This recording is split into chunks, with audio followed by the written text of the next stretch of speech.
Bonjour à toutes et tous. Nous allons réaliser le tirage bâtisseur pour le mois de janvier 2026. Un tirage que vous ai conçu pour poser les jalons et la structure de votre année à venir, en démarrant par ce fameux mois de janvier. Ce tirage va utiliser une structure en 5 cartes pour une lecture très ciblée. Donc nous allons chercher à identifier les fondations solides, l'obstacle majeur à anticiper, l'outil essentiel à mobiliser, l'idéal que vous visez et enfin bien entendu le conseil concret pour commencer à bâtir efficacement. Je vais vous expliquer comment je vais concentrer mon énergie et l'objectif de construction pour votre mois de janvier 2026, de façon à répondre à 5 questions qui me paraissent fondamentales pour démarrer dans de meilleures conditions ce mois de janvier. Donc tout d'abord, la première carte, la carte de la fondation, la carte du socle. Elle représente ton point de départ, un point de départ que j'espère solide. C'est effectivement l'acquis, la ressource stable, l'énergie ancrée sur laquelle tu vas pouvoir t'appuyer en toute confiance pour lancer tes projets durant ce mois de janvier. La deuxième carte, elle représente l'obstacle, le fameux mur. Elle met en lumière ce qui risque de freiner ou de bloquer ta construction. C'est en fait le défi à anticiper, la peur à confronter ou le comportement à corriger pour que ton chemin soit le plus dégagé possible. La carte 3, l'outil, c'est-à-dire la clé, elle est extrêmement importante parce qu'elle va t'indiquer la ressource précise. Alors ça peut être une qualité, une personne, une action, une attitude que tu dois mobiliser pour surmonter l'obstacle et mener à bien ta construction. La quatrième carte, qui représente l'idéal, c'est-à-dire ta vision pour ce mois de janvier, elle va te donner effectivement donc une vision à long terme. Ça va dépasser en fait ce fameux mois de janvier, vous savez, en cartomancie, que ce soit de la voyance, de la guidance ou autre, peu importe les termes qui sont utilisés, c'est jamais fixé, c'est jamais du 1er au 31. Donc ça va être vraiment une vision à long terme. Et cette fameuse carte, elle va représenter l'objectif supérieur, la motivation profonde ou le résultat le plus inspirant à viser pour que ta construction ait un sens. C'est en fait le pourquoi de ton travail. Et en fait, bien entendu, toujours une carte pour finir, clore en beauté. C'est la fameuse carte ici du conseil, l'action. Ça va être en fait le message concret et direct sur l'action spécifique à entreprendre dès le mois de janvier. Bien sûr que tu pourras perdurer dans le temps. C'est ta première étape pratique pour aligner ta fondation avec ton idéal. Donc en fait, ce tirage va te donner une base solide, l'obstacle à contourner, l'outil nécessaire pour cela, la vision inspirante à maintenir et enfin, le conseil clair pour agir. C'est parti pour ton tirage.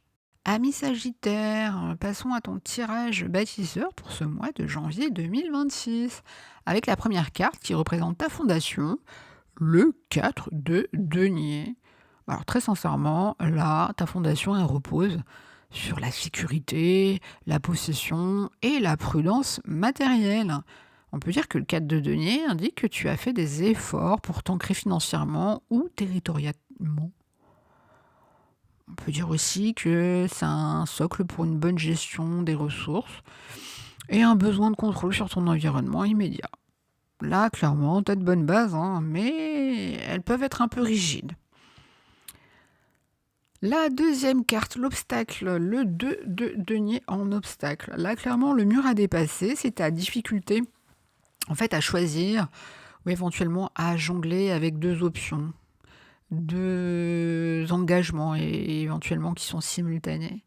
C'est un obstacle qui suggère que tu gaspilles en fait ton énergie à essayer de maintenir un équilibre instable entre 2 domaines.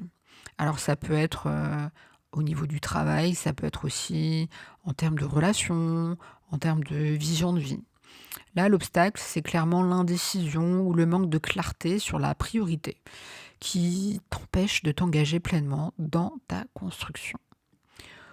On va définir l'outil qui va être indispensable pour toi et là, en l'occurrence, tu as le 7 d'épée.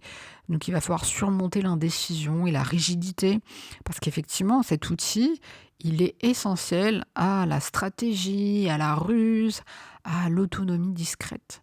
Le 7 d'épée, en fait, il t'appelle, en fait, à agir, de manière non conventionnelle, à récupérer ce qui t'appartient sans confrontation ouverte. Ou à t'éloigner temporairement des situations complexes. Tu vois, c'est un peu, c'est subtil, hein, le 7 d'épée. C'est sur la pointe des pieds et l'outil du coup, bah, c'est je vais y arriver, la sagesse d'utiliser ton intelligence pour, en fait, t'extraire des contraintes plutôt que de les combattre de front. Alors c'est une forme d'évitement. À toi d'analyser comment ça se passe courant mois de janvier. On passe à l'idéal et là tu as le page de bâton, donc ça veut dire que ton objectif supérieur est enthousiasme, c'est la découverte et le renouveau des passions, hein. Le page de bâton, c'est quelque chose d'assez neuf. En fait, il te montre, un idéal de retrouver l'étincelle de l'apprentissage joyeux et de l'aventure qui te caractérise et là, clairement, l'idéal pour le mois de janvier 2026, c'est de garder un esprit d'explorateur, de commencer de nouveaux projets passionnants et de jamais laisser l'ennui ou le conformisme s'installer. Et on finit par la carte de conseil pour ce mois de janvier, ni plus ni moins que le 3 de coupe. Et là, concrètement, le message, c'est de célébrer, de te connecter socialement et de rechercher la joie collective. Ce 3 de coupe, il t'ordonne en fait de prioriser tes relations, tes amis et les événements joyeux. Un peu dans peut-être éventuellement dans la continuité du mois de décembre, où on a une succession d'événements, sociaux. Et là, ton action première, bah, en fait, c'est de t'entourer de personnes positives et de reconnaître, les succès. Alors même s'ils sont tout petits, hein, comme je te disais, bah, ces fameux succès que tu as eus en fin d'année passée. Et en fait, c'est en partageant et en te réjouissant de que tu trouveras en fait l'énergie et la clarté pour faire, les bons choix et te lancer de nouvelles aventures. Si on peut faire une synthèse pour ce mois de janvier, ami Sagittaire, bah, en fait tes bases elles sont sécurisées. Mais tu es ralenti par une indécision ou une épreuve de jonglage permanent. Du coup, l'outil pour t'en sortir, bah, c'est la ruse stratégique. Ton idéal, c'est l'aventure et l'enthousiasme. Et pour y arriver, le conseil, c'est de célébrer et de t'ouvrir aux autres pour retrouver l'énergie nécessaire. Très bon mois de janvier, ami Sagittaire.